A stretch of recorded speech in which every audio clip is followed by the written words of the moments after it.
Hey everyone, and welcome back to another video. And in this video, I'm going to show you how to add a black outline to your lettering on Adobe Photoshop.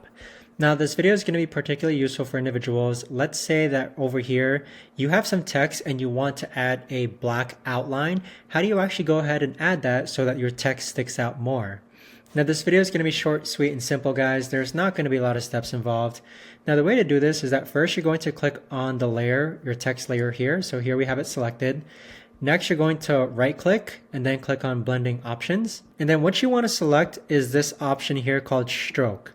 So what stroke is that it's the outline of the black line. So you can see here that you can put the stroke to be outside or inside. In our case, we're going to do it outside. You could also adjust the size of the stroke as well, as you can see there, but we're just going to set it to 8. Oops. With the stroke, you could actually adjust the blending mode as well, but I don't normally touch this. But that is essentially how to add a black outline to the lettering on Photoshop.